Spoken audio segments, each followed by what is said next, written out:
कौन कौन सा हदीस, आयत और इस्लामिक जूरिस्प्रूडेंस के वास्ते नहीं दिए मैंने कहा मैं एक मिडिल क्लास का नौजवान हूं, लॉ ग्रेजुएट हूं।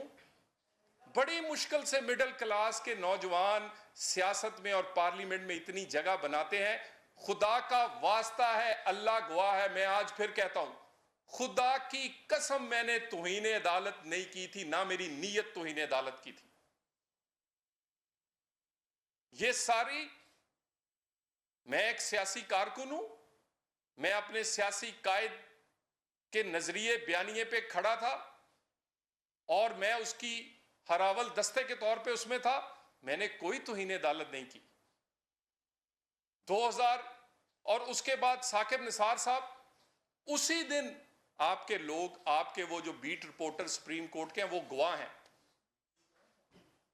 उन्होंने मेरे से मरियम नवाज और मियां नवाज शरीफ के खिलाफ बयान लेने की कोशिश की।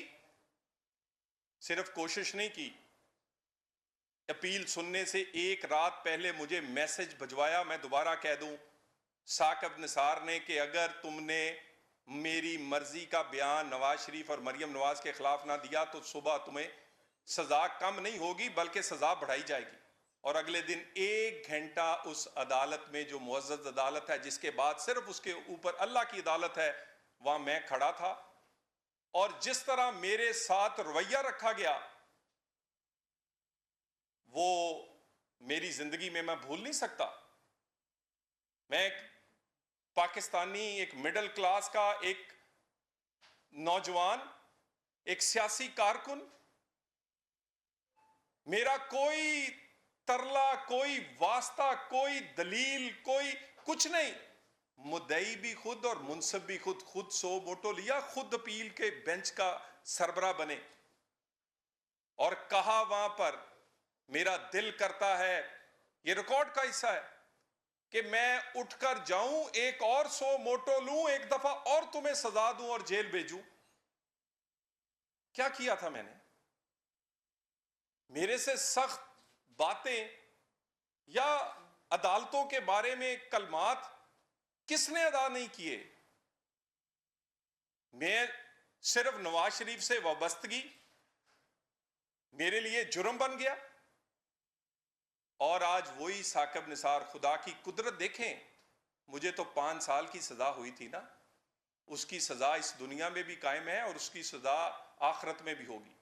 और इसका पीछा, ये मेरा कानूनी हक भी है, आईनी हक भी है, सियासी हक भी है, दुनिया में भी करूंगा और अपने ईमान के मुताबिक आखिरत में भी इसका पीछा करूंगा।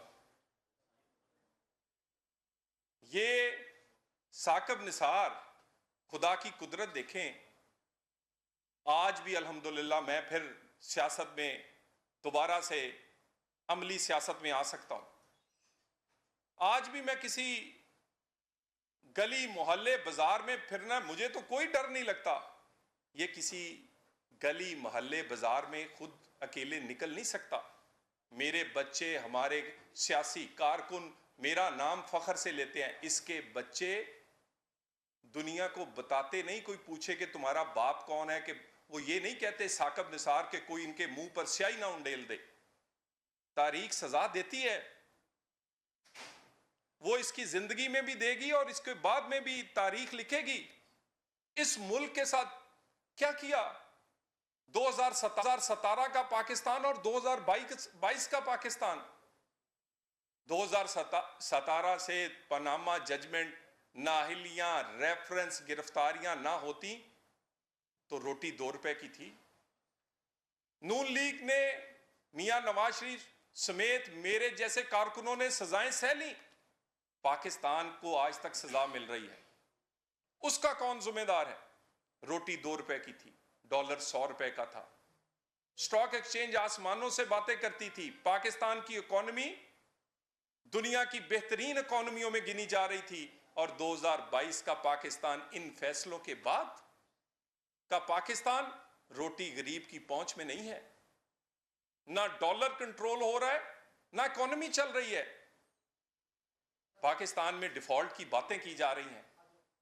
ये सब कुछ किया धरा इन फैसलों का है।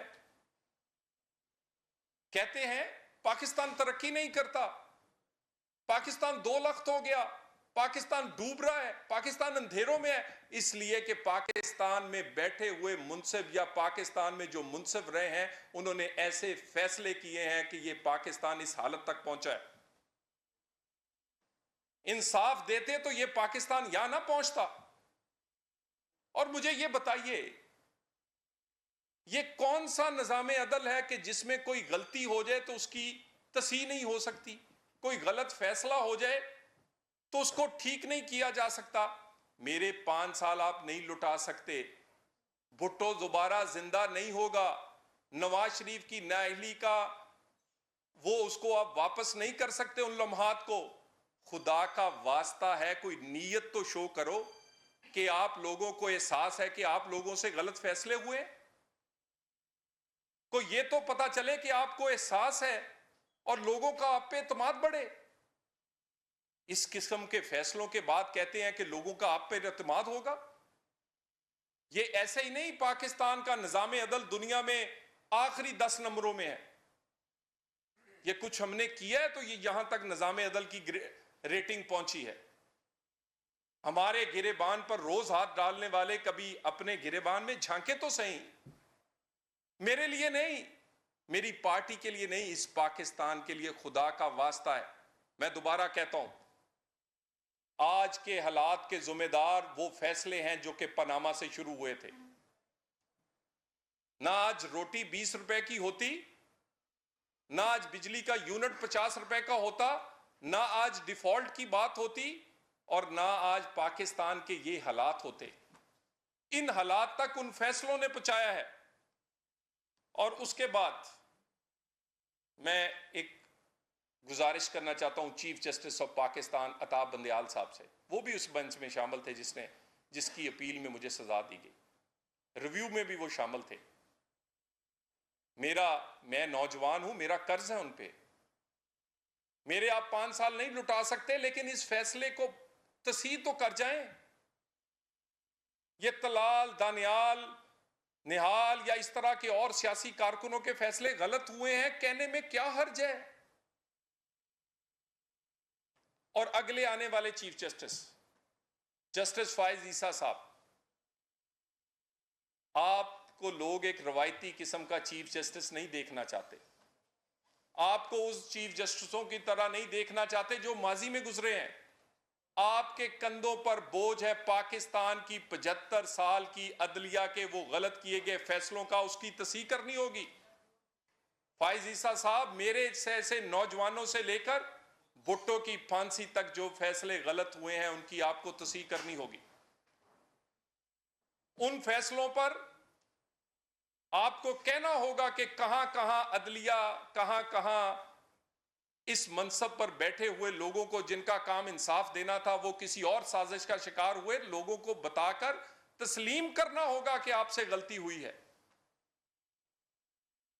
और अगर आपने उन गलत फैसलों को या उन ज्यादतियों का अजाला ना किया तो पाकिस्तान ना आगे चल सकता है, ना इसमें फेयर एंड फ्री इलेक्शन हो सकता है।